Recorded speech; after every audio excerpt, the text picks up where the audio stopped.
Assalamualaikum warahmatullahi wabarakatuh. Saya Hanifah Riza dengan NPM 20111100221. Saya dari kelompok 11 akan membawakan materi tentang metode pemahaman hadis. Metode pemahaman hadis dibagi menjadi 3 metode, yaitu metode tahlili, metode ijmali atau global, dan metode muqarrin. Metode tahlili. Pengertian metode tahlili. Metode tahlili adalah memahami hadis-hadis Rasulullah dengan memaparkan segala aspek yang terkandung di dalam hadis-hadis yang dipahami serta menerangkan makna-makna yang tercakup di dalamnya sesuai dengan keahlian dan kecenderungan pensyarah dalam memahami hadis-hadis tersebut. Ciri-ciri metode tahlili. Kitab-kitab pensyarah yang menggunakan metode tahlili mempunyai ciri-ciri sebagai berikut. 1.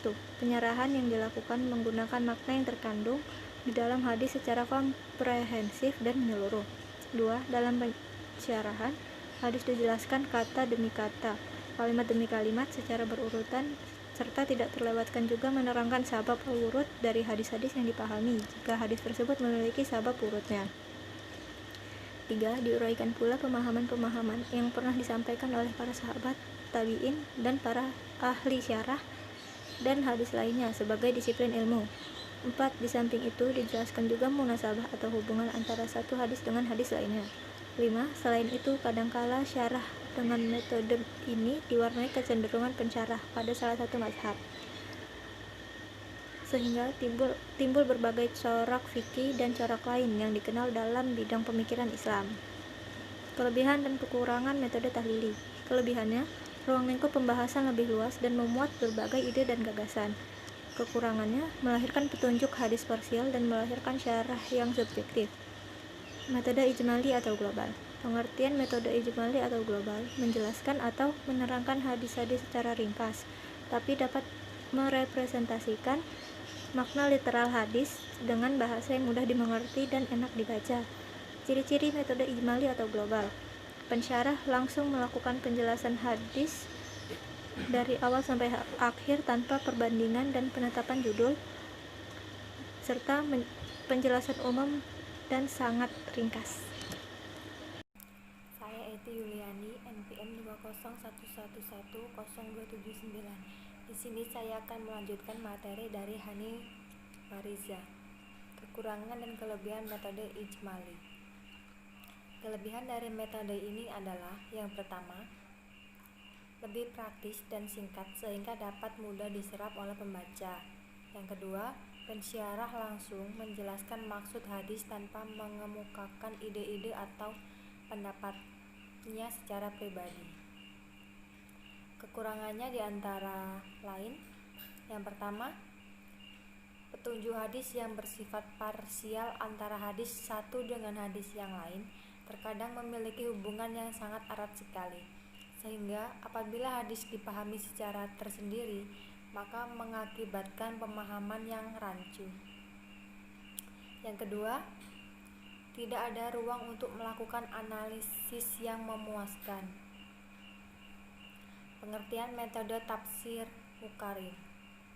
Secara etimologi, kata muqarrin adalah merupakan bentuk isim al-fa'il dari kata qarana. Maknanya adalah membandingkan antara dua hal. Jadi, dapat dikatakan tafsir muqarrin adalah tafsir perbandingan.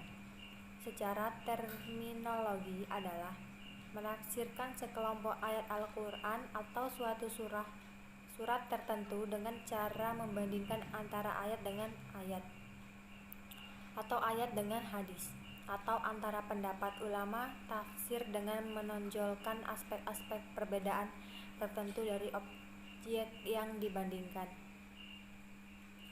Langkah-langkah penafsiran dengan metode muqarrin yakni, yang pertama, mengumpulkan sejumlah ayat Al-Quran. Yang kedua, mengemukakan penjelasan para musafir baik di kalangan ulama salaf maupun khalaf, baik tafsirnya bercorak bi al-masyhur atau bi ar-rai. Yang ketiga, membandingkan kecenderungan tafsir mereka masing-masing. Yang keempat, menjelaskan siapa di antara mereka yang penafsirannya dipengaruhi secara subjek oleh mazhab tertentu. Kelebihan dan kekurangan metode muqarrin. Kelebihan metode Muqarrin adalah: yang pertama, memberikan wawasan yang luas; yang kedua, membuka diri untuk selalu bersikap toleran; yang ketiga, dapat mengetahui berbagai penafsiran; yang keempat, membuat musafir lebih berhati-hati. Sedangkan kekurangan dari metode Muqarrin adalah: yang pertama, tidak cocok untuk pemula; yang kedua, kurang tepat untuk memecahkan masalah kontemporer; yang ketiga, menimbulkan kesan pengulangan pendapat para musafir. Ciri-ciri metode Muqarrin: perbandingan ayat dengan ayat. Perbandingan dalam aspek ini dapat dilakukan pada semua ayat, baik itu pemakaian mufradat, urutan kata, maupun kemiripan redaksi. Semua hal ini dapat dibandingkan. Yang kedua, perbandingan ayat dengan hadis. Perbandingan penafsiran dalam aspek ini terutama yang dilakukan adalah terhadap ayat-ayat Al-Quran yang tampak pada lahirnya bertentangan dengan hadis-hadis Nabi yang diyakini sahih. Hadis-hadis yang dinyatakan dhaif tidak perlu dibandingkan dengan Al-Quran, karena level dan kondisi keduanya tidak seimbang. Hanya hadis yang sahih saja yang akan dikaji dalam aspek ini apabila ingin dibandingkan dengan ayat-ayat Al-Quran. Selanjutnya, perbandingan pendapat para musafir. Apabila yang dijadikan objek pembahasan perbandingan adalah pendapat para ulama tafsir dalam menafsirkan suatu ayat, maka metodenya adalah: yang pertama, menghimpun sejumlah ayat-ayat yang hendak dijadikan objek studi tanpa menoleh terhadap redaksinya itu mempunyai kemiripan atau tidak. Yang kedua, melacak berbagai pendapat ulama tafsir dalam menafsirkan ayat-ayat tersebut.